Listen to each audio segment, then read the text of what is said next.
Hey, financial besties. Hey, besties. What's up, y'all? How you doing? How you been? How you doing? How you been? A shout out to my channel member besties and the channel member VIP besties. I see you.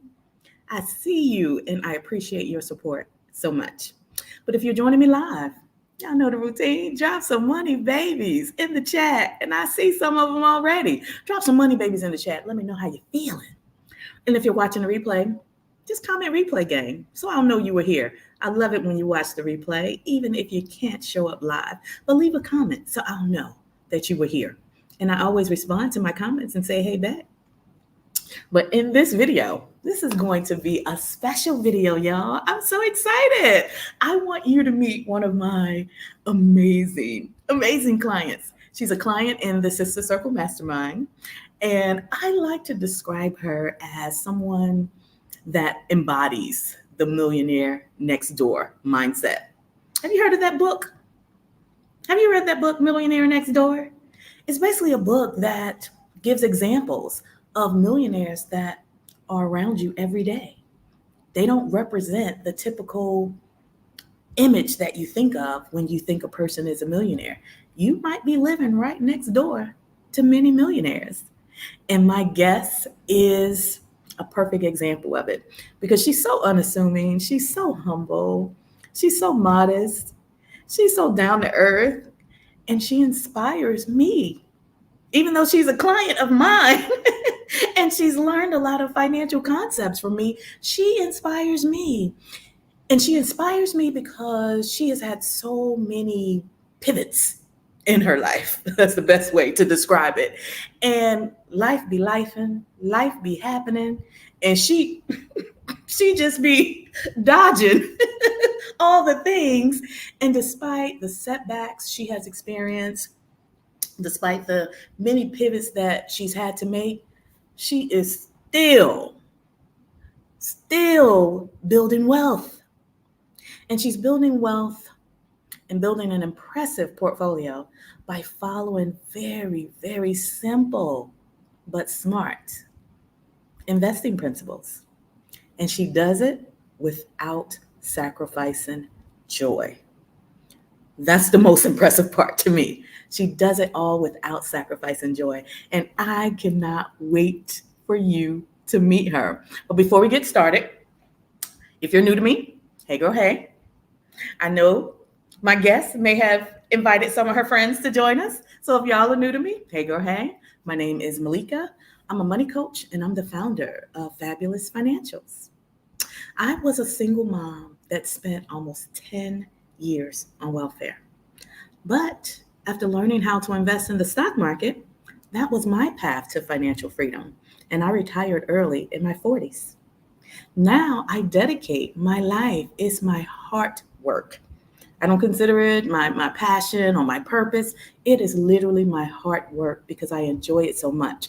I help women, other women that look like me, learn how to navigate the stock market without fear and learn how to invest and grow your portfolio with ease because investing is not as complicated as the finance bros make it seem. If you are new to me and you subscribe to my channel, you'll see what I mean. And if you want to become a client, the link to apply is in the description of this video. Welcome, new friends. Welcome. Now let me say hello to my besties, my financial besties that are in the house. Let me say hello to everyone. Look at who's first in the chat. Miss Greta King. What's up, Miss Greta King? Good evening to you, and thank you for saying good morning to me. By the way, I am in Kuala Lumpur, Malaysia, so it is 8 a.m. my time. And hello, Miss Michelle. Hello, Miss Venus. Yes, I love the money babies. Miss Venus is the only one that has dropped some money babies for me. Y'all slipping. Besties, where my money babies at? I want to see some more in the chat. Hey, Christine, how you doing? How you been? Hey, Bahan Alpha. So good to see you. Hey, VIP bestie. What's up, Shalonda? Shalonda is also in the Sista Circle Mastermind with Kimberly. So It's good to see my sisters representing. Where the money babies at, Miss Greta King?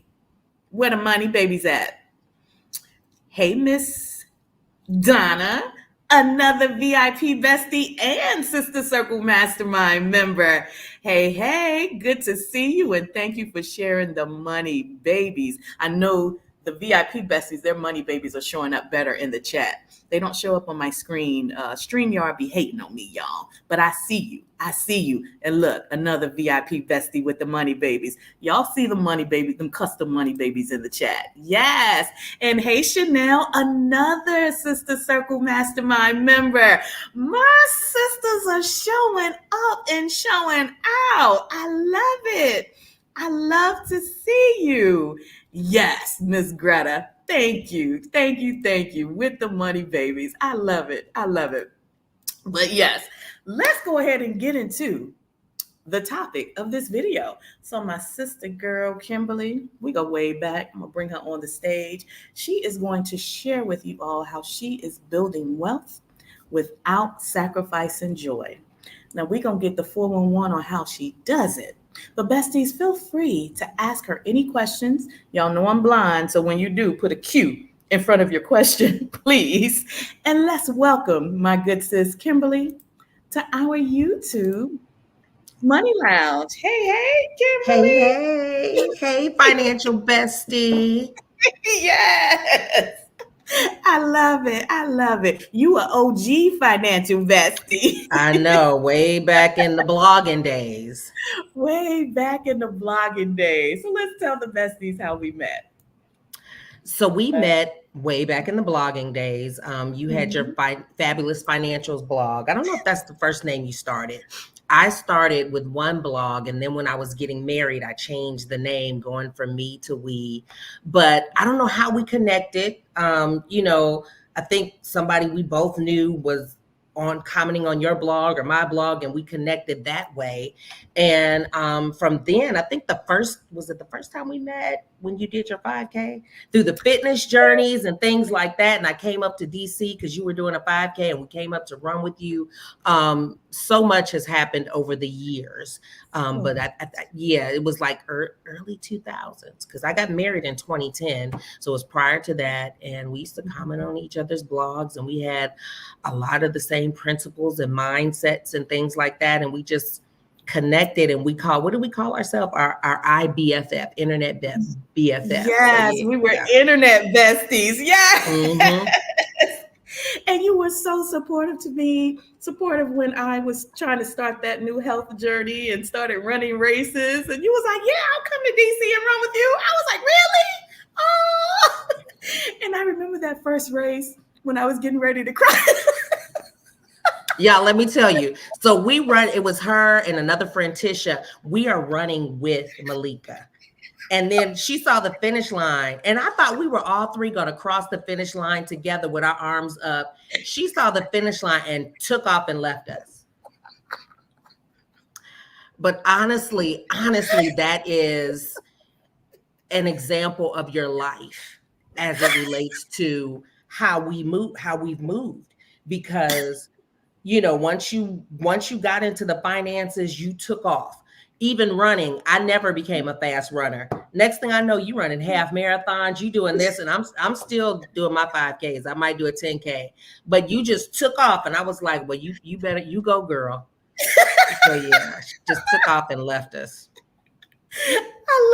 I love it. That memory is so funny to me because y'all were so supportive of me and y'all were trying to help me pace myself so I wouldn't get tired. And y'all have been running for years. So y'all were slowing down to keep up with me, to encourage me.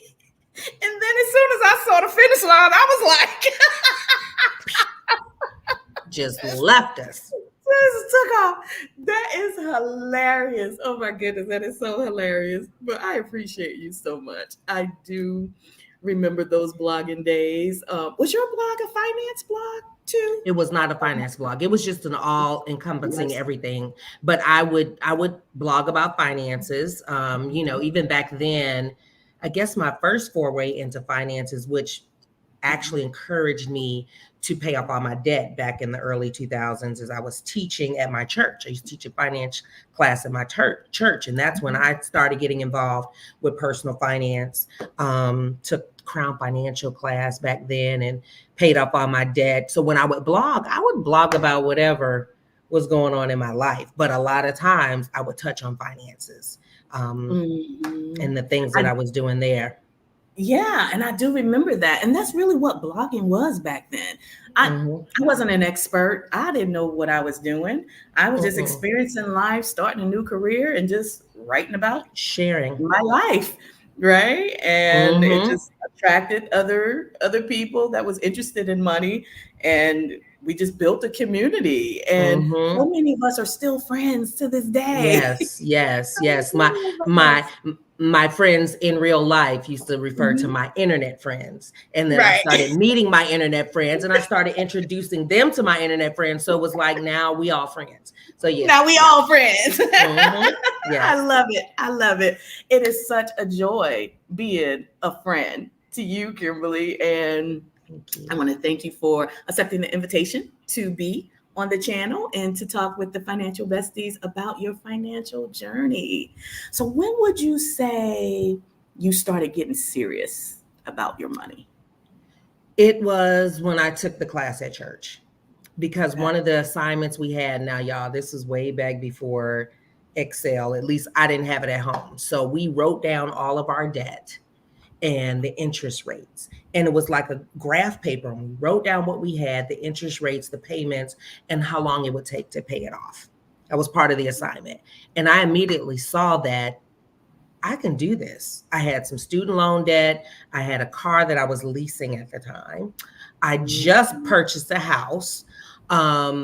And I had some credit card debt because, I came out of college with student loan, a horrible credit score, couldn't even get a credit card. So, I had built it up a little bit. So I had these levels of debt, and I dug in and focused, and I had my little manual spreadsheet and the snowball effect. And I said, well, I can do this. I'm gonna pay it off.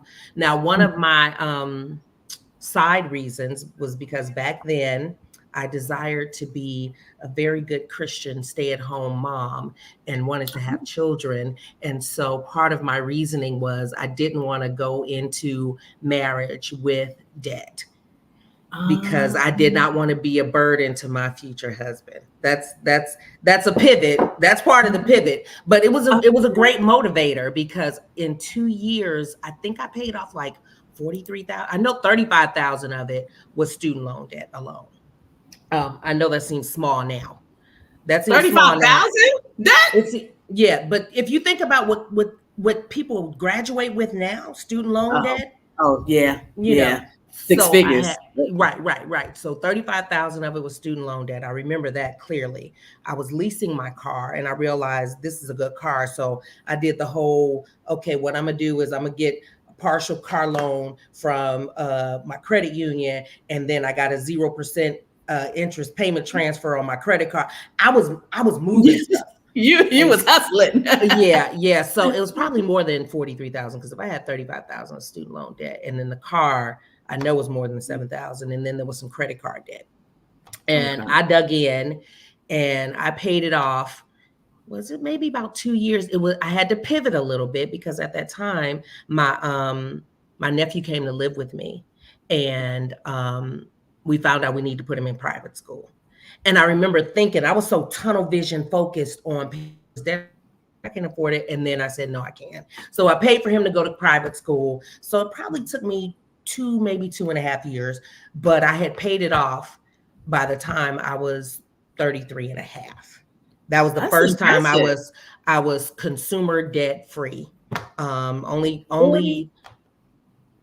was 40,000+, and I 2.5 years.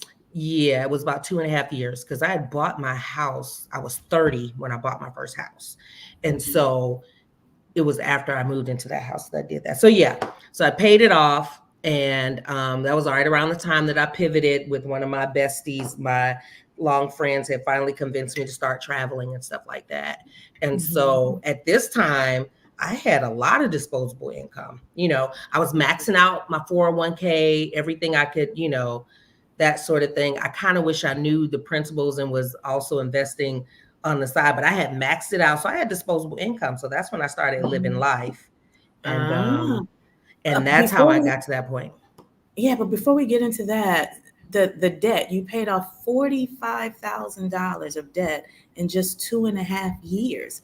That takes a lot of discipline because that's a short amount of time. So what was your life like when you were tunnel?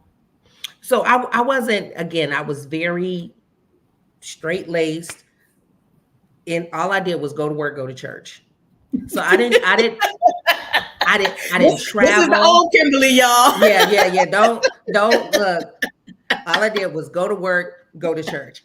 And so I wasn't traveling or anything like that. And this was back before you needed a lot of creature comforts to survive. So I had a cell phone, but it was minimum. Don't text me. It was, that was when it was cheaper after 9 p.m. My cell phone was for emergency purposes only. People didn't have that.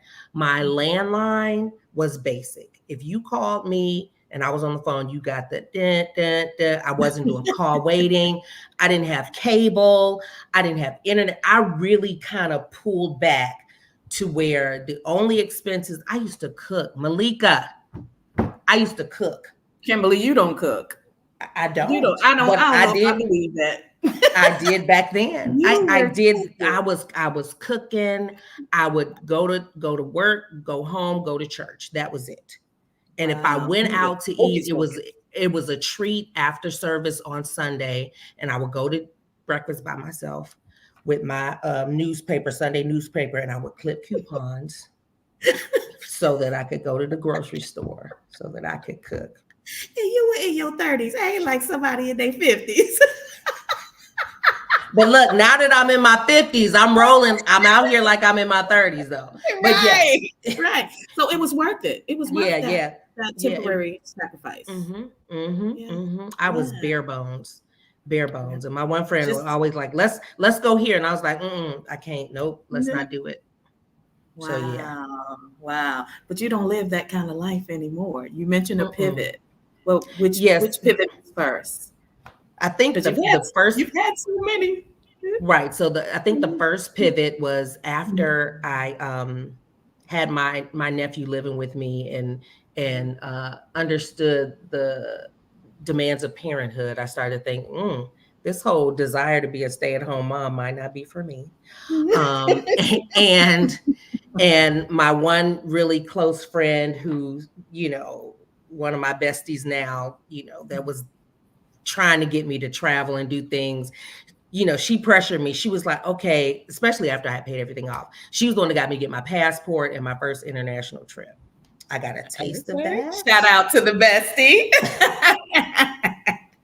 I got a taste of that. And I was like, oh, there's no going back.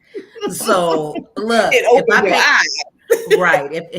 I paid off all my debt at 33 and started living, I think my first trip was probably 34. By 35, I was like, oh, I don't know if I want to have kids.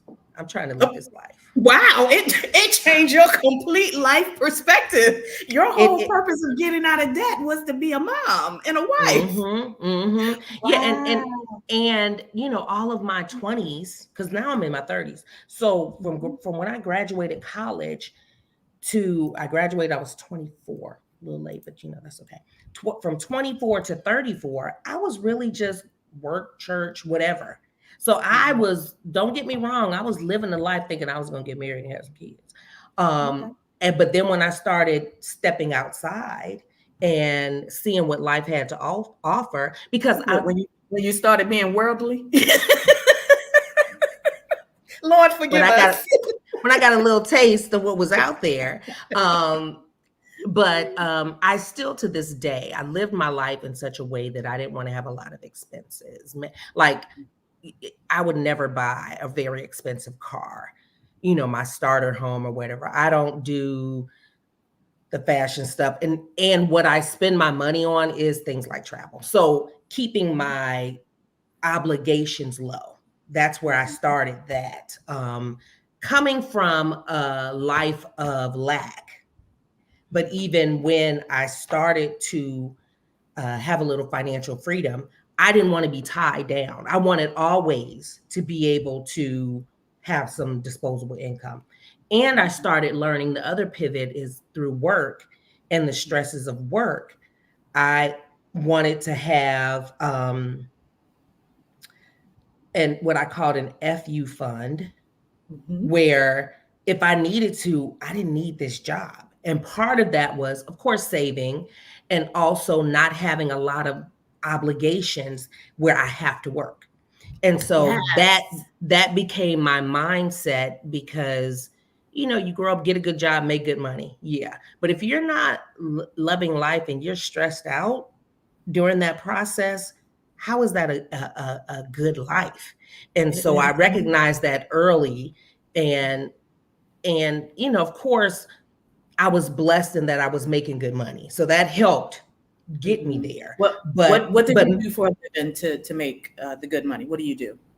Oh, I am an accountant by trade. I'm a CPA. So I started at one of the major accounting firms as an external auditor, and then I moved into SEC reporting. So all the 10Qs, earnings releases, and everything that the financial besties read when they're looking at their finances, I used to write those. I would write them and do that sort of thing. And listen, y'all, I just need to pause there for a minute. I got some heavy hitters in the Sista Circle Mastermind, okay? Got some heavy hitters in the mastermind. Clock that. We're good. Yes. And so that's what I was doing. But with the increased income and increased pay and raises, I still wasn't going out and getting a Benz or anything like that. I ride my cars till the wheels fall off. If I get another car, like the one car note that I have now, it was sort of a midlife crisis when I bought that one. But so I wasn't. It's an Audi A3 convertible. Oh, okay. Is that the red one? Yeah. Okay. No, the red one's been gone. We know that.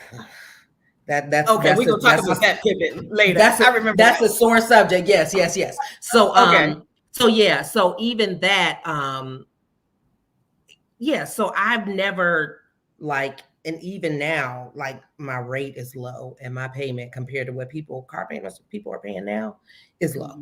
So I've always tried to live that way, even before I knew of the concept of the various levels of financial independence. Before I even knew about that, right, I was trying to keep my my expenses low. And the ones that are high are the ones that are treats that I can not do. I could choose not to travel out the country this year. And actually, I don't even see that as a treat.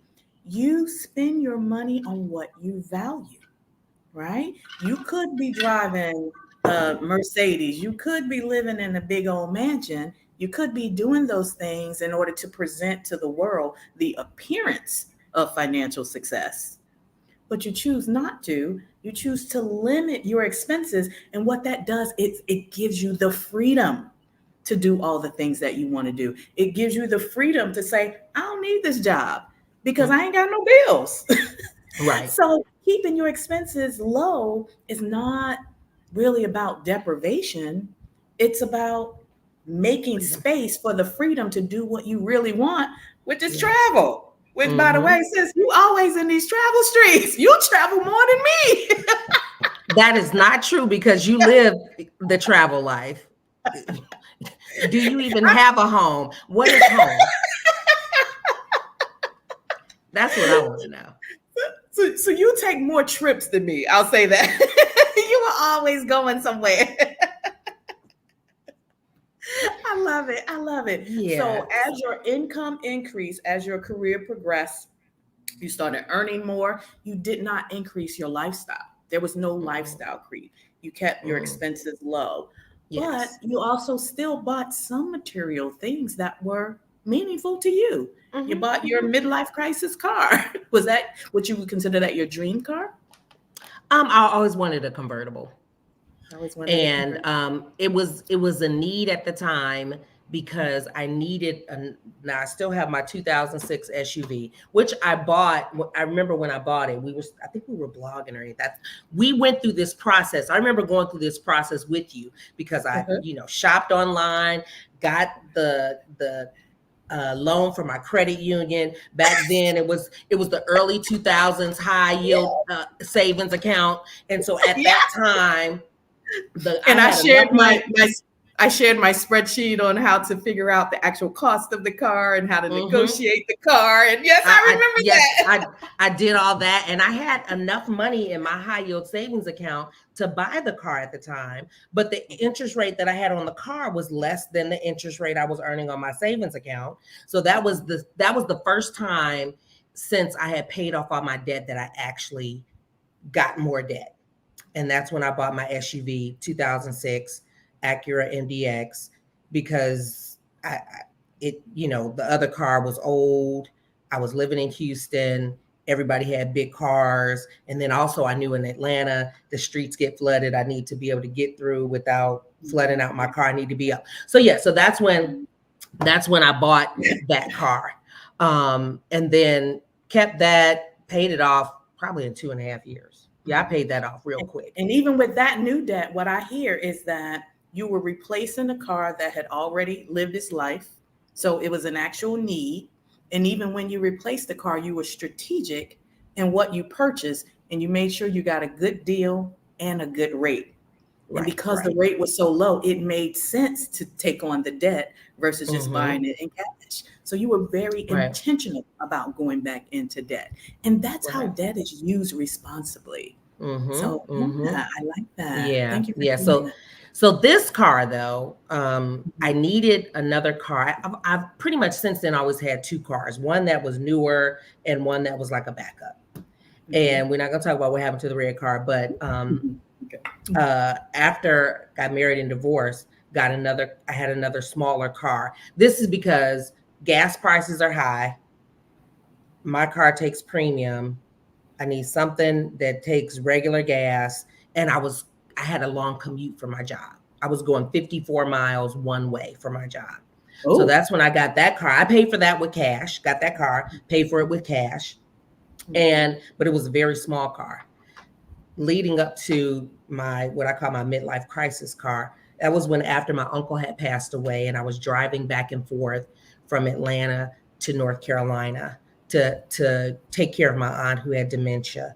And I needed a bigger car than the little one I had. And I didn't trust the 2006. In 2018, I didn't trust the 2006 SUV to be going back and forth. And so I was like, okay, I need a bigger car. I need one that I can comfortably put my aunt in and we can ride around in. But I also know I wanted a convertible because I'd always wanted a convertible. So that's how that one, that's why I call it my midlife crisis car. There was a need. The convertible was not the need though. And so I wanted a convertible. And so that's how I ended up with that one. But yeah. That reminds me of a private coaching session we did one day, and we were looking at your numbers, and you came to me and you were like, Malika, I'm sick of working. I want to retire early, and I want to retire by this date, and I want this much in my account, right? So we were looking at your numbers and we were breaking it down, and we were coming up with like a strategy on how you can achieve your goals. And we were looking at how you can eliminate some expenses to have more money, to widen the gap so you'll have more money to invest. And I said something to the effect of, well, you have two cars. And I think you still had a car payment on one of them. Yep. That was the midlife crisis car. I suggested that you get rid of one of the cars and redirect that money towards your investments. And you were like, I don't know about that. You remember that conversation? I do remember that conversation. And I thought about it because to be honest, I was a little frustrated with the car. And I used to say, oh, I wish somebody would steal this car. But I was a little frustrated with the car. So I would vacillate between, I'm going to get rid of this car, I'm going to keep the car, I'm going to get rid of this car, I'm going to keep the car. But when we were talking about it, I was like, at this point, if I want to drive around, and I like having the top down sometimes. And I looked at, I want to continue to invest. I want to save more and retire early, but I don't know if I want to give up this joy. So maybe I not. don't know if I want to give up this joy. And that's such a perfect example of, so as your coach, I'm listening to what you tell me you want, and I'm identifying ways we can get there. But you don't, number one, you don't have to do everything that I suggest. And also, number two, that was a perfect example of you don't have to eliminate joy in its entirety in order to achieve your goals. You can still have some material things that are not essential and still achieve your goals because Mm-hmm. you still left the job. You still are financially successful and on track towards your target, but you Yep. kept the car too because it brought you Mm-hmm. joy, right? Mm-hmm. Yeah. I love Yeah. that. Yeah. I love that. Yeah. Yeah. Yeah. Yeah. So you kind of said something and you said it really, really fast. And if it's okay, I want to bring us back to it. You quickly mentioned I got married and then I got divorced. Mm-hmm. But the whole beginning of your financial journey was with the intent of preparing for marriage. So you finally got what you wanted, but then you got a divorce. So Mm-hmm. how did that change your finances, if any?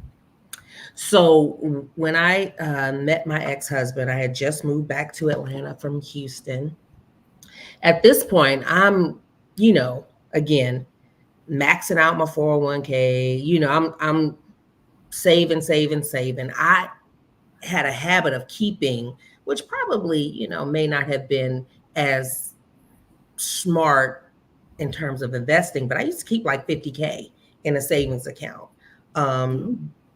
as security, because there's always still been some bit of scarcity mindset, like fear that I might not have it.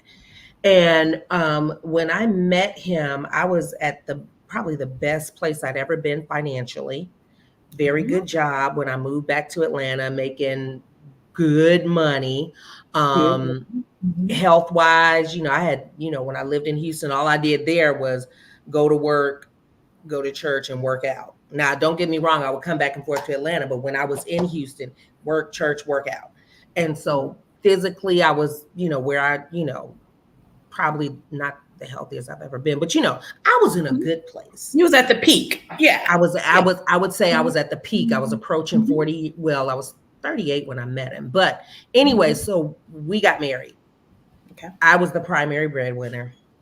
Mhm. Um, and he had his own business. But because I was so financially secure, when he would be like, "Oh, I got this idea, whatever, go and do it, whatever makes you happy." You know, we got Mhm. money, whatever makes you happy. Um, so yeah, I will say this. When I got divorced, uh, there was, well, I don't know what's up with me and 35,000, but there was Mhm. about 35,000 in credit card debt that was in both of our names. There was about 9,000 in IRS debt that resulted in, basically, I do taxes, and I was kind of saying, "Hey, I need you to do this, do this." He didn't do it. And when we filed our taxes, it fell back on us. So it's about 9,000 in IRS debt. Um, and within the divorce, I was like, "I'll take it. You don't have to pay it." He was like, "No, I want to pay my debts," but it was my credit.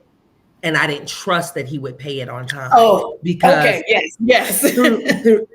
through the years of marriage, I didn't trust that he would pay this on time. Mhm. Um, Let me also say that during the marriage was the first time I quit my job, because, and this is me learning about myself. I worked a very stressful job the whole time, but I would work a stressful job and come home, be by myself. I didn't realize I was an introvert till I got married. And so now I'm working a stressful job and I'm coming home to the stresses of a marriage. I Mhm. told myself this is the most stressful job I've ever had in my life. And because I always had an FU fund, I basically, and this is a long time, it's so many different tentacles to this, but this is also a long time I was getting my MBA and decided I wanted to go back and get my PhD. So I thought, okay, this is the perfect time. I'm going to quit. I'm going to focus on studying for the GMAT, get my PhD, and that's going to be my path. So I quit a job making 200,000+ a year with, stock options and nice bonuses and stuff, because I thought it was so stressful. Looking back, it wasn't that it was stressful. It was just dueling stresses. And so that's you were the primary, I'm sorry, you were the primary breadwinner in your house. So when you quit your job, how were you maintaining bills? So again, I'm keeping minimum, expenses. Like even when I bought this townhome, it was during the real estate crisis. So my mortgage wasn't high. I'm keeping minimum expenses. I started working with one of my current partners. She had her own firm. So I would work with her, help her out. I probably made $35,000 a year, but it was enough.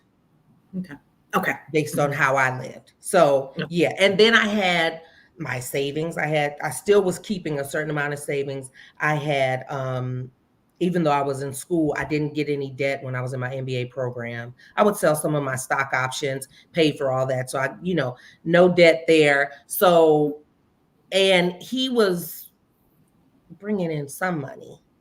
Okay. But anyway, so I had quit that job, was going to focus on getting my PhD and all that. Then I had a death in the family, which made it so that I could travel across the country to get my PhD. So many things happened. So I got another job, and that's when I got the job where I was driving 50+ miles one way. Each way. Right, wow. Right. So, but it was good because I would wake up in the morning, because at this point I'm realizing this marriage thing ain't for me. So I wake up in the morning and I had that hour drive to get my mind right from leaving the house to get to work. And then after work, I had an hour drive to get my mind right and the job wasn't super stressful, but from dealing with people and interacting to get my mind right to come home to interact. So it was, look, I didn't mind that. It was a blessing in disguise, huh? It was a blessing in disguise. So yeah. So ultimately, I got to the point where this is not joy. This is not it. So we got a divorce, but I took on the 35 plus 9,000, 44,000 in debt.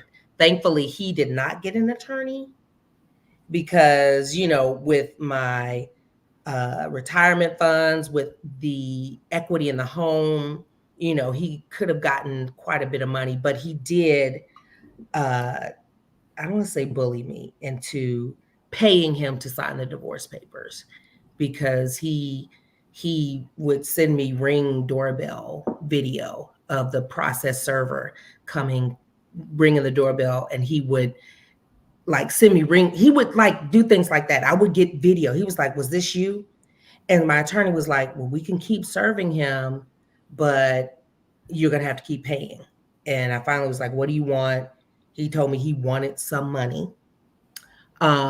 I was like, in my mind, I was like, we just going to be separated for the rest of our lives. Because I was like, I'm already taking 45,000. Yes. Within the marriage, I bought him a car. I mean, there were certain things. And because I got a credit card in both of our names, his credit was, good. It was just certain things. I was like, we're going to be separated for the rest of our lives. And I talked to my broker, my financial advisor at the time. He said, Kimberly, if he gets an attorney and they go through your finances, you're going to have to pay him probably 5 times what he's asking me for. Ooh. And so I counter offered. So in addition to the 45,000 in debt, I paid him $10,000 and to sign the divorce papers. So that was the financial setback from my divorce. I came out of that after years of not having consumer debt, any consumer debt that except for the car, which I had savings that, after years, I was at least 10 years of no consumer debt, 13 years. I walked away from that with 45,000 in debt and then paying him $10,000. And we're not going to count. I was going to say, we're not going to count like buying a car and things like that. But what I walked away with, that's what I walked away with. So dissolving the marriage, you finally got free and you wanted to trade off that freedom, and you assume $45,000 worth of debt. I remember that because that is around the time you joined the Sista Circle. And I I still remember, had about 30,000. I still had some debt because I was angry. yes. And that's what I was getting at. Because I remember we Mm-hmm. had a conversation and you were just saying, I am so angry about this divorce debt. And we had a session about strategies to pay off debt. And there are the traditional strategies, the snowball method. I saw someone in the chat Mm-hmm. mention it, the avalanche method. That's traditional rule of thumb. None of that matters when you have debt that is causing you emotional distress. So, in Mm-hmm. that session, remember we talked about 5 different strategies on how to pay Mm-hmm. off debt and how to prioritize which strategy is best for you. And one of those strategies is when the debt causes you emotional distress, Mm-hmm. then that needs to be the priority, regardless of the balance that the snowball method says to prioritize, Mm-hmm. regardless of the interest rate that the avalanche method says to prioritize. All of those traditional rules of thumb go out of the window.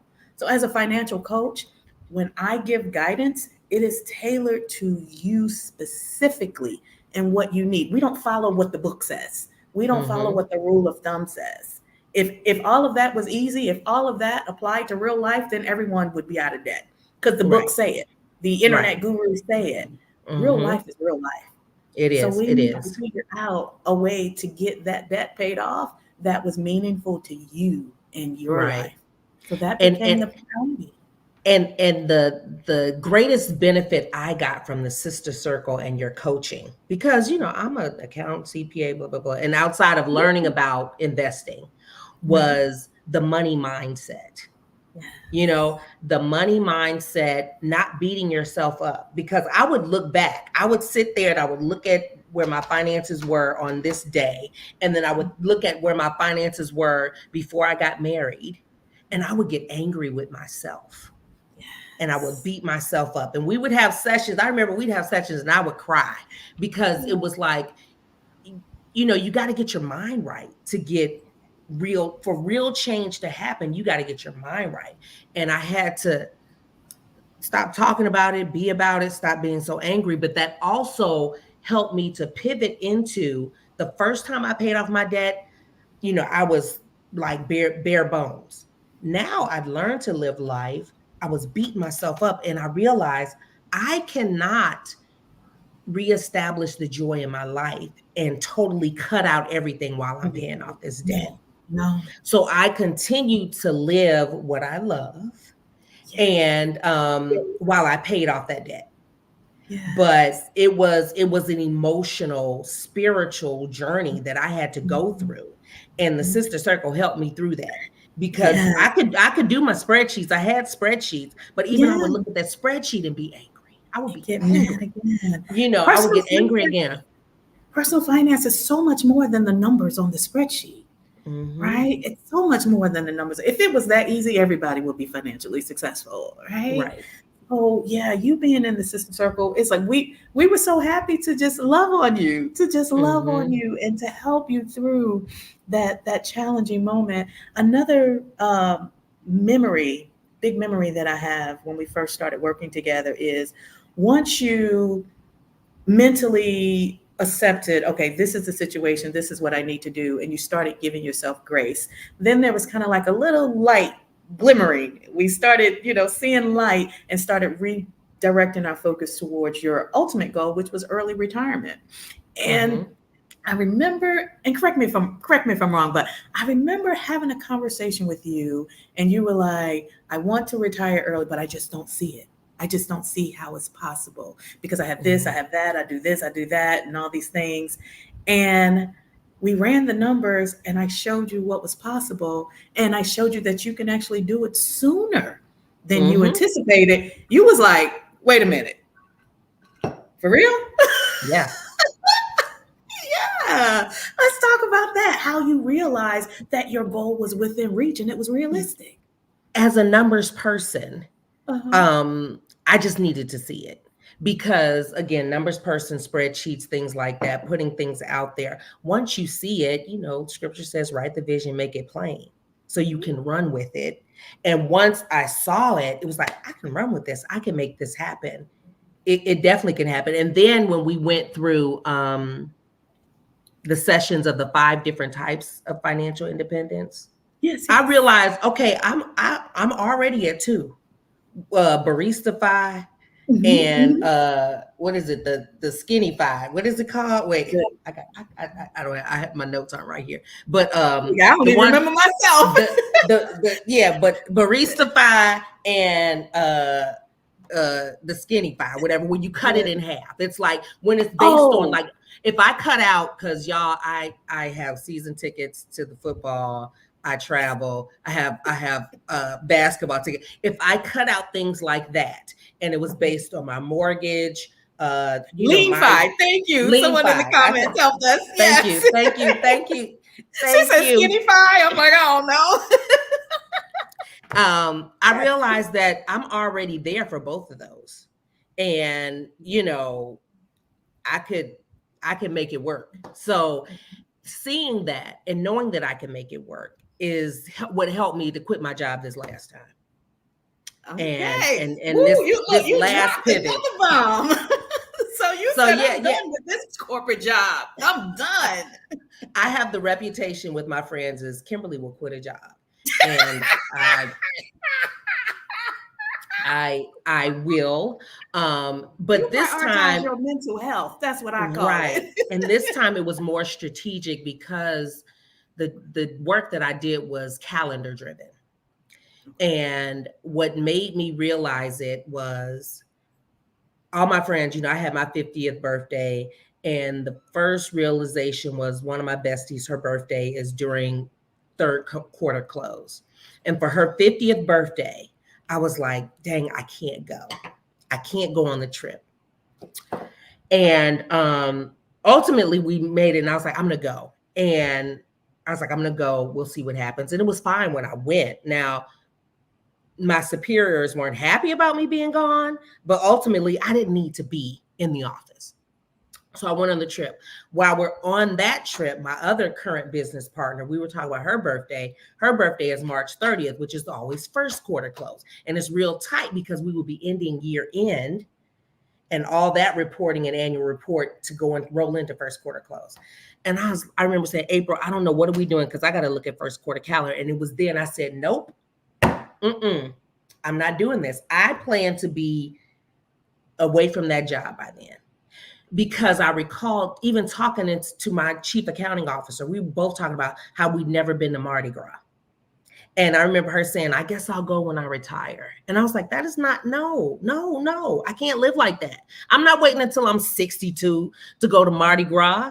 I want to go when I can, Mardi Gras. Exactly.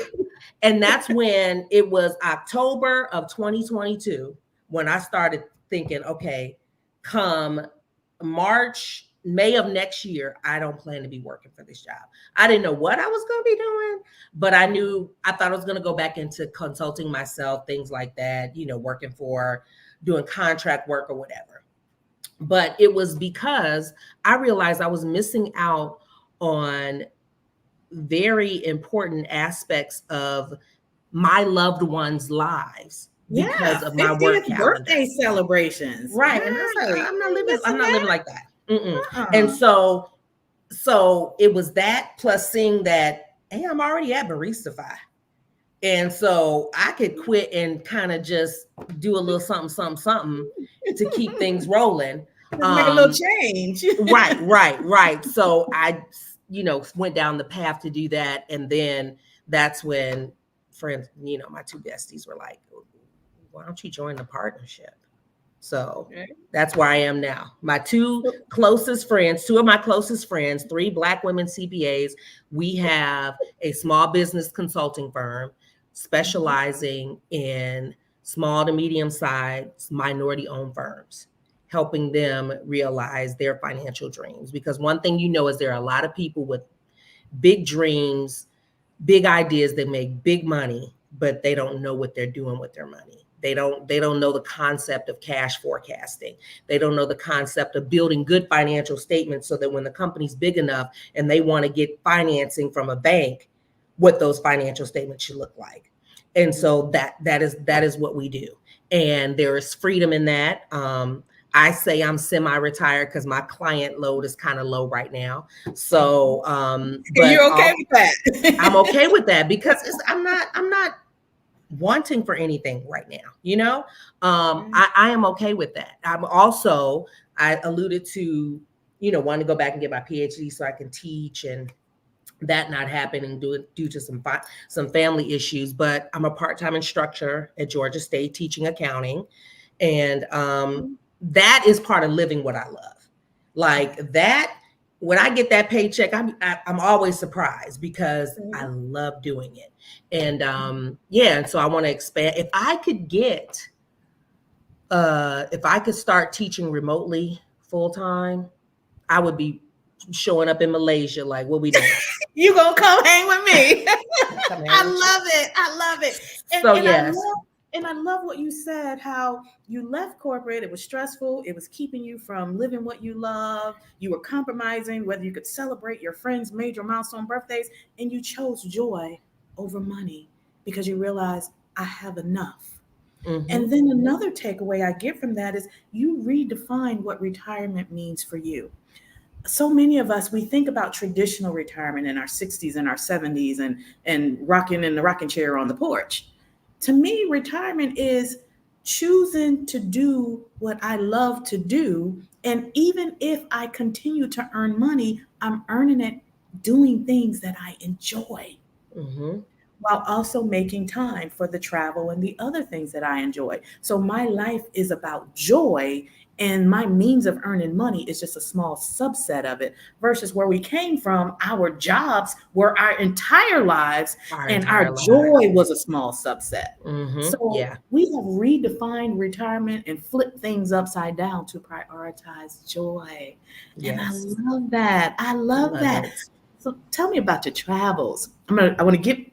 I promise Financial Besties, we're going to get into her finances. I'm going to dig into her business. I'm going to try to get her to tell her business. But I want to talk a little more about the joy. So you travel a lot, right? You travel a lot with your friends. We travel a lot. A lot of it. So we've been for the past, I don't know how many years, but we bring in the new year. We've been bringing in the new year in some Caribbean.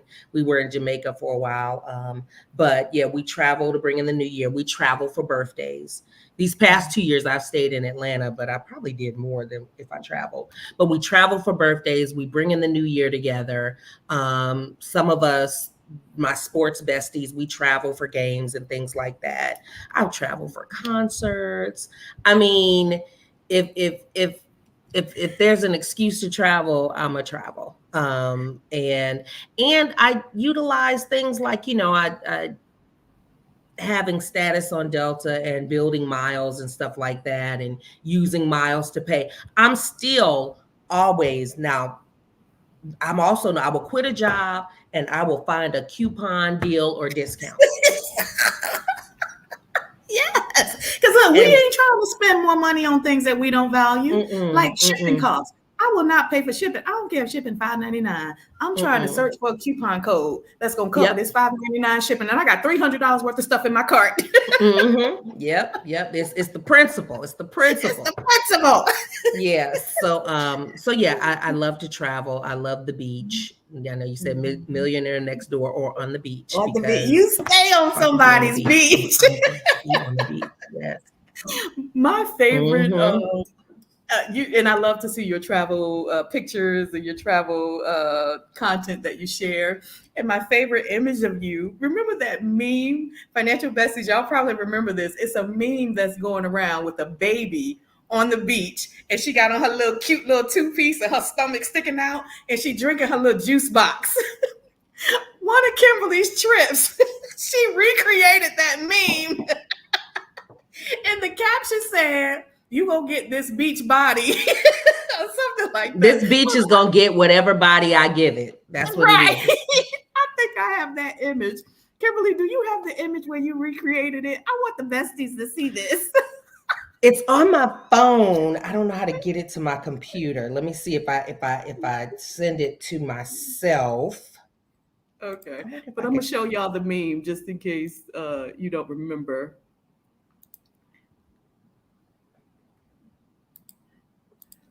Here we go. This is it. Y'all remember this meme? The beach gonna get whatever body I give it. That baby was like, I'm living my best life. Kimberly recreated this meme on a beach trip, and it was hilarious.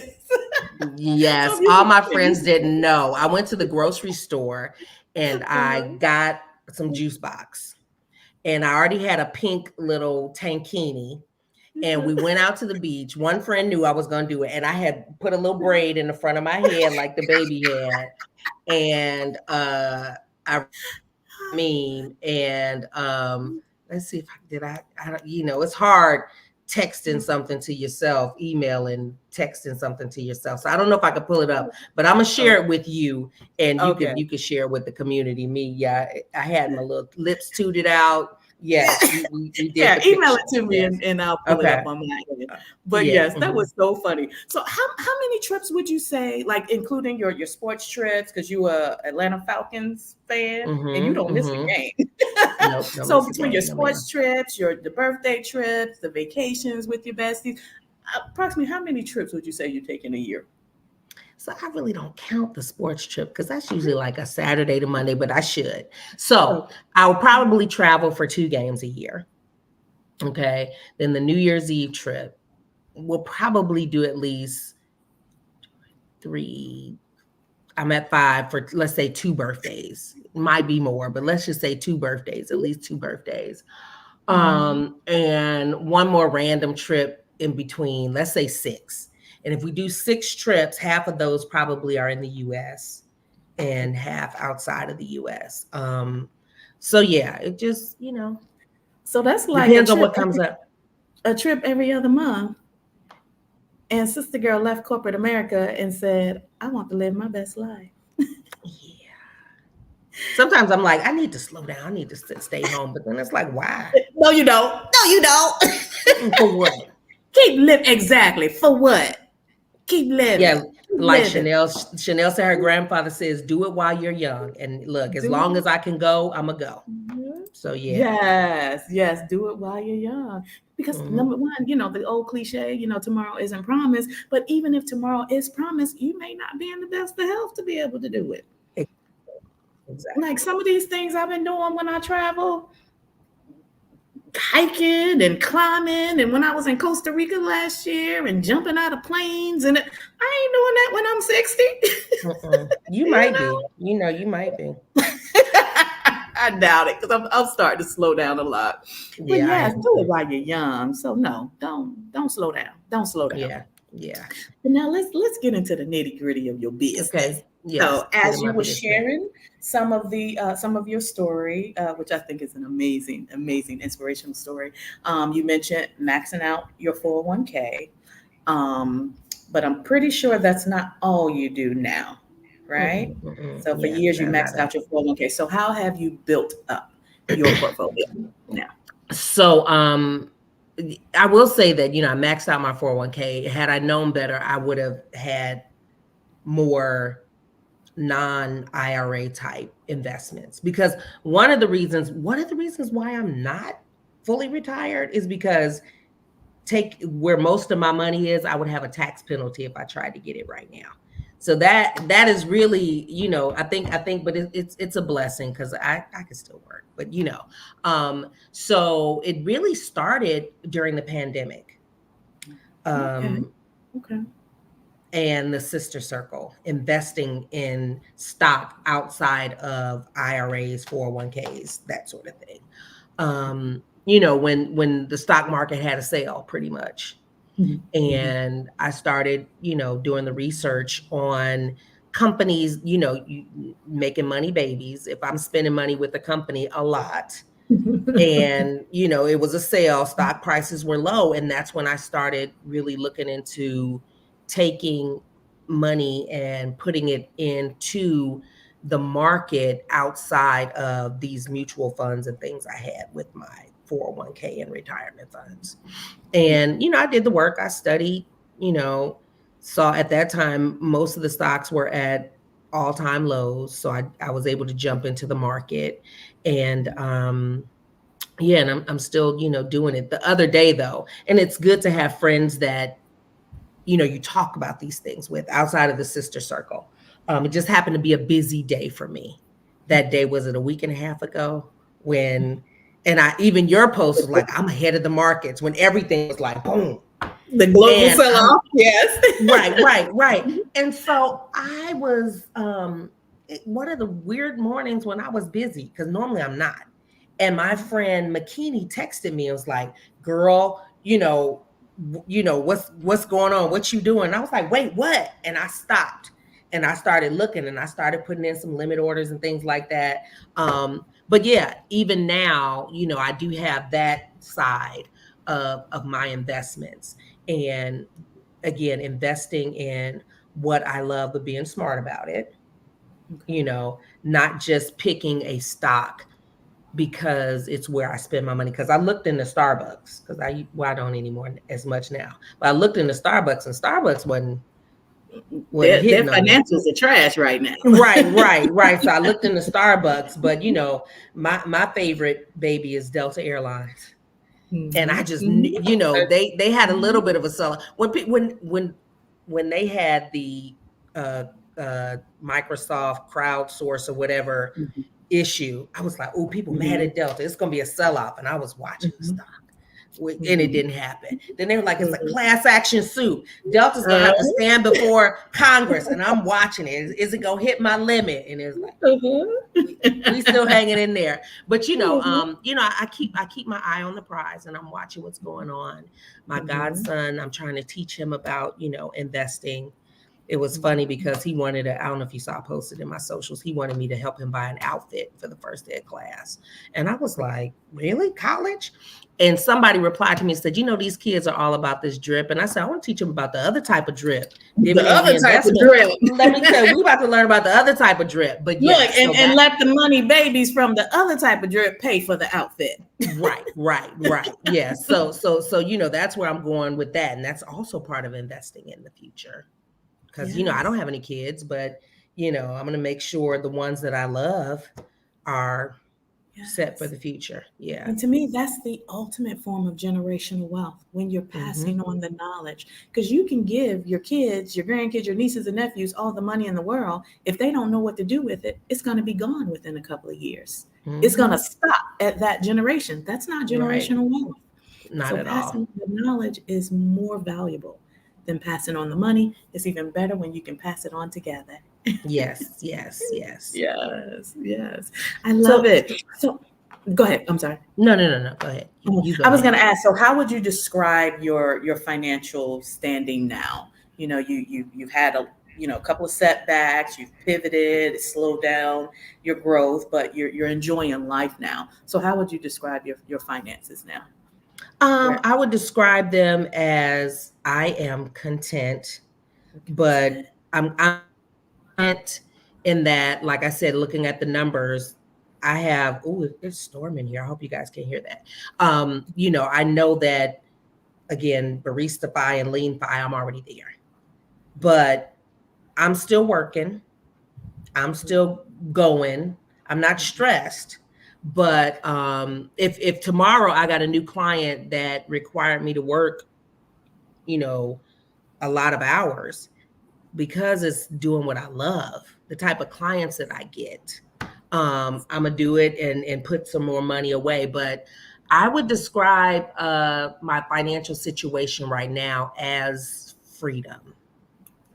I am free to like I said, live what I love.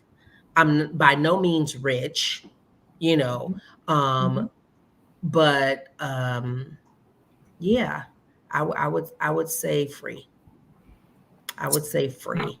And I'm, every day I wake up excited about the future. I'm not stressed. I'm not angry about debt. I'm just I call myself semi-retired because I get up, I work out, I get on the computer, I do some emails, I do some stuff. I'm building my syllabus for my next semester, and stuff like that. And I might take a nap. Look, you the queen of naps. That's that. Look, I'll quit a job, I'll find a discount, and I will take a nap.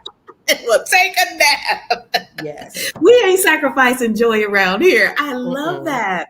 I love that. So what advice would you give to our sisters that are listening, that are watching us, that want your type of freedom? They are not, necessarily pursuing this big, audacious number, but they want the results of what financial success brings. And your life is very balanced and you still feel free. So what advice would you give our sisters? The first thing would be write the vision and make it plain. Get those numbers down. I know it may seem like I don't want to look at it. I don't want to, it's the same, we talk about the same principles of health and finances. Some people don't want to step on the scale because they don't want to know how much they weigh. Some people don't want to look at all their debt or look at their expenses because they don't want to know. But you got to write it down and see what you're working with, and then work from there. And know what's important to you. And that's growth. What is important to you? What can you do without? But know yourself, what's important to you, and work from there. I still say I'm a firm believer of keeping your obligations low. Because that's really what's been able to help you live the life that you live now. That is the main thing. Like, there are certain things I get joked about. My freezer, the ice maker, does not make ice. Now you can, and I bought some ice trays, and I fill them up, and I put it in the ice maker thing, and I put my cup under there, and I get ice. You still got ice. I still got ice. And my friends are like, you just need to buy a new. No, I don't need to. It's not important to me right now. Again, know you. What is important to you? Getting a new ice maker is not important to me. My dryer, I have to rig it so the door stay closed. But once I put that little piece of paper on the thing, that door stays closed. And my clothes get dry. My clothes get dry. I do not need a new dryer because that's not important to me right now. Right. What's important to me? I bet you one expense you wouldn't scrimp on. I bet you if the air conditioner go out, you're going to drop about 10 bands getting the air conditioner fixed. I most likely, especially in this stage of menopause, because I used to, and keeping my expenses low. If you came over my house and it was hot outside, here, I'm going to give you some ice water because I'm not turning the AC up. And in the wintertime, I'm going to give you a throw because I'm not turning the heat up. But I've reached the point where now I've changed.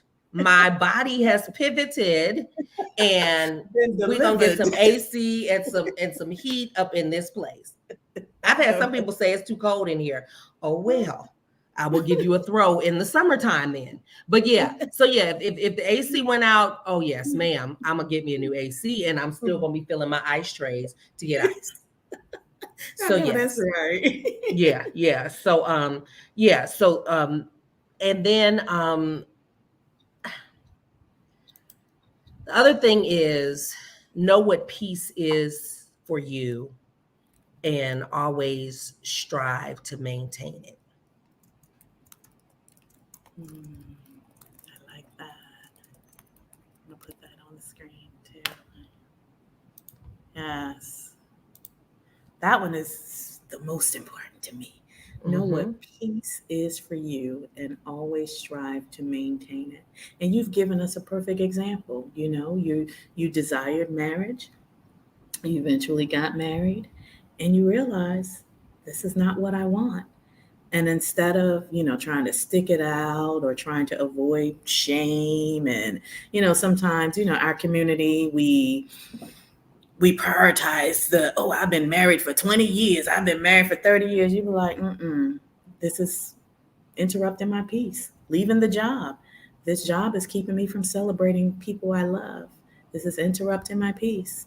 So know what peace is for you and always strive to maintain it. Yes. And So and and how, now I was go gonna say, ahead. because don't get me wrong, with the marriage, I went through counseling. I went as far as I could, but once I realized that I'd reached the apex, I got out of it. But like you always say, personal finance is personal.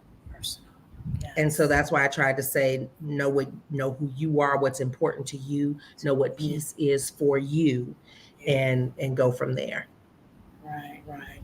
So your finances gave you, or would you say, would you agree with this? Your finances gave you the stability and the cushion to be able to choose you, to be able to choose your peace, to be able to Yes. choose your mental health, the joy, the Mm-hmm. life that you want to live. Yes. So Yes. having a strong financial base is what allowed you to choose joy. Oh yeah. Most definitely. Most definitely. Yeah. Right. So in hindsight, would you suggest that someone that's pursuing early retirement that they max out their 401k and put their money in their retirement accounts, or would you suggest that they invest in other things so they can have other cushions to lean Of on? course, you always want to get with 401k. I'd suggest contribute at least to your employer match, but then take money and put it in other financial tools outside of the retirement funds that have limitations on when you can draw it. Because had I done that, I mean, it's you know, it's a blessing in disguise, because I feel like had I done that, I might now, but I gotta wait till I get to 59 and a half. I would still be teaching. That's a lie, because now I'm at the point where I live what I love. I'm doing what I like. So I would be doing something, but I might have pivoted earlier, you know, but I'm not gonna take the tax hit on withdrawing from that money. Right. And I'm learning some things where I could access it, but I don't want to bring it up because I haven't done all my research. I'll share it with you later. Mhm. But Mhm. I know what you're yeah, referring to. Yeah, like is it the 57? Is it the 57? 72 T. 72T? Yeah, Yeah. yeah, yeah. And so I'm doing my research on that, but we're not gonna talk about that. But yeah, Yeah. definitely it, but I started that when I first out of college. That was one thing that I always did, max out my 401k. And so now, if I were starting over, I would do it to the employer match. And Mhm. then I would have an outside investing tool that is not tied to retirement. Yes, Mhm. most definitely. Mhm. Yeah. So you have access to those funds that will bridge the gap between your early Mm-hmm. retirement and traditional retirement date. Yes. Yes, Awesome. yes. Awesome. Financial besties, do you have any questions for Kimberly? Any questions for Kimberly? I'm going to go through the chat to see if there are any questions. I mean, I see a lot of comments. They're saying they love your life. You have a beautiful testimony.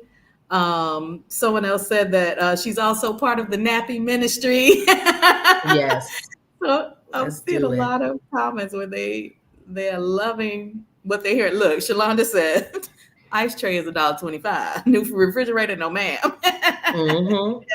Yes. Any questions for Kimberly? We'll pause a We have minute one just in case question. there's any delays. You see a Greta question? has she asked if it was overboard to have a traditional 401k, Roth 401k, Oh, let Roth me find. IRA, and brokerage account. Oh, Yeah. okay. There we go. Miss Greta. I have a traditional 401k, a Roth 401k. I also open a Roth IRA and a brokerage account. Is that overboard? Oh, great question. What do you think about that, Kimberly? I don't think it's overboard, as long as again, with the 401ks, you're going to the employer match. I don't know if the Roth IRA is that. I don't know if that was a rollover, but no, I don't think it's overboard at all because you need that brokerage account again to bridge the gap that we talked about between when you're ready for early retirement and retirement age. So no, I don't think it, because the thing is when I started investing, the Roth was not a thing. So yeah, I didn't know about it. I don't think it was really popular. It wasn't widely known. But so when I start to take distributions, I'm also being taxed on the growth and all of that. Whereas I did do a Roth conversion as I learned more about it, so that growth is not taxed like the 401k, because the 401k you give pre-tax, so they're going to tax you. They're going to get their money, at some point. So yeah, I personally don't think that that's overboard, but I am someone that will have multiple accounts. I'm the type of person. So Chanel asked, what is the investment not tied to retirement? And that is my personal. Hold on one second. I'll highlight the questions. Okay, yeah, I'm sorry. Wanted to add a little bit to, I agree with everything that you just said in response to Miss Greta. With you, Miss Greta, because I know you're closer to traditional retirement age, I don't think anything that you have going on is overboard, because you're going to be able to access all of those funds eventually and pretty soon. The money that you're putting into your traditional 401k is pre-tax money, so it's just tax deferred. So you pay taxes on that later. The money that's in your Roth 401k, that's after tax money. So all that growth is tax free. So your 401k is still limited to the maximum you can contribute, but it sounds like you just have it split up between some going pre-tax and some going post-tax. Now your Roth IRA, that's a completely separate investment account. That's your individual account that you completely control, right? And you're putting money in that too to grow that tax-free. And I saw your comment, you said it's not a rollover. So that's just money you're contributing that you're putting in post-tax and growing tax-free. So I love that you're hitting all of the investment accounts that give you tax benefits.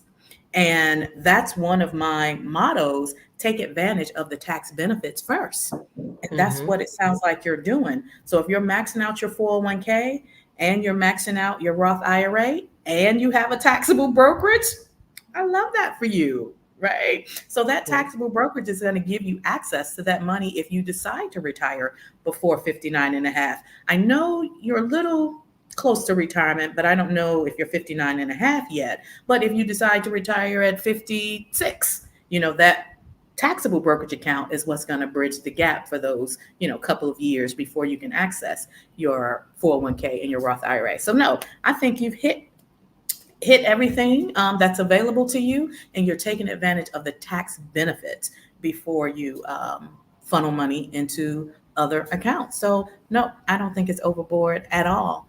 I've done the same thing. I don't have a Roth 401k because that's relatively new, the Roth 401k, and that wasn't available when I was in the workforce. But I have my 401k, I have my Roth IRA, and my taxable brokerage account. So no, not doing too much. And you're 56 years young. Yeah. Okay. So even more reason. I don't think it's too much. I do think that you're doing all the right things. You're taking advantage of the tax benefits, and you'll be able to access all of your funds soon. So you are on it, sis. I can't wait for your freedom date when I hear you say, I'm moving abroad or I'm traveling full time.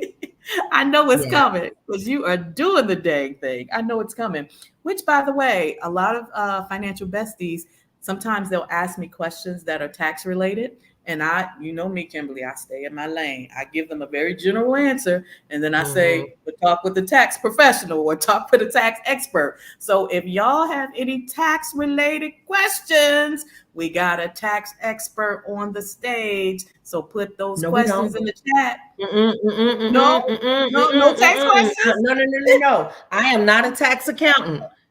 No. Okay. So no tax questions.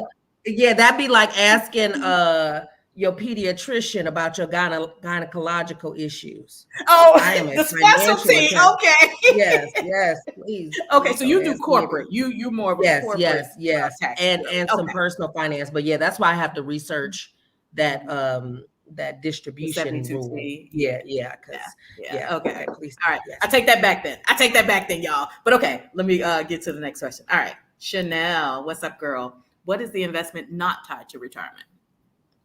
For you, Kimberly? And that is my brokerage account where I invested money into personal stock and ETFs and things of that nature based on my research and really based on hanging out in the Sista Circle. Mm-hmm. That's when I So started doing it. that's your taxable account. That's not your Roth IRA, not Right. your 401k, not your HSA. So the account Right. that's completely within your control. Mm-hmm. You have all the options that are available to you in the stock market, and you just don't get any tax benefits from Right. it. But the beauty of having the taxable brokerage account, there are no limitations, and you can Right. access the money at any time. Mm-hmm. Yep. So yeah. Okay, so we got one more question from Chanel. I don't see any other questions in the chat, so we'll wrap up with this one. She never heard of a Roth 401k. Can you elaborate? Oh, so I can tell you what I learned right before I left corporate Mhm. America. And Mhm. there we go. Greta replied too, is that companies started offering a Roth 401k in their investment portfolio that you could contribute pre-tax money into your Roth 401k. Not pre-tax. I'm sorry. You can contribute from your paycheck into your Roth 401k. This is also after tax, but it's not separate from. It wasn't a separate account that you had to get. So depending on your earning potential, like I could never contribute to my Roth 401k at my last company because of the limitations on how much I could contribute. I was considered to be a highly compensated individual, so my contributions were limited. But that I found out about that at the last corporate job I had. You had your 401k that you could contribute to, that they would take the money out of your check, and also there was a Roth 401k that you could contribute to as well. Yeah, and it's relatively new. I would say less than 5 years, definitely less than 10 years old. It's relatively new. It serves the same purpose in terms of tax benefits that your Roth IRA serves. Some people prefer the Roth 401k because your 401k has a higher limit. So if you are, I think the limit for 2024 is 23,000 you can put into your 401k. So you can separate that between traditional and Roth up to 23,000. If you're over 50, if you're 50 or over, I think you get 30,000. But your Roth IRA is limited to 7,000, right? So your IRAs are limited to 7,000. So you have a higher ceiling with your 401k. So some people prefer the Roth 401k because they can put more money into that Roth umbrella, and the gains grow tax free. So thank you so much, Kimberly. I have learned more about your pivots and your joy. Yes. You bring me joy. I'm so inspired by you. But I don't see any more questions, so we can wrap up there. Thank you for the words of advice you gave for the besties. I'll put them on the screen again. Kimberly said, write the vision and make it plain. She said, know what's important to you. She said to keep your obligations low, because that's how she's able to live so free and live what she loves, because her obligations are low. And her final word of advice for us is to know what peace is, again, for you, and always strive to maintain it. I love that. And on this note, I'm going to say, if you enjoyed this video, which I know you did, if you enjoyed this video, smash that like button. Smash that like button and share it with other women who think in order to achieve financial success that they have to deprive themselves. Kimberly just showed us, no, you don't. No, you don't. Share it with other women who think you have to sacrifice joy. Kimberly just showed us, Absolutely not. So share it with those women that need that inspiration, that know, that want to know they can achieve financial success and still have joy in their lives. So, Yes. on that note, until next time, as always, continue learning, continue investing, but remember, money is a tool, freedom is the goal. All right. Until next time, besties, bye for now. Bye.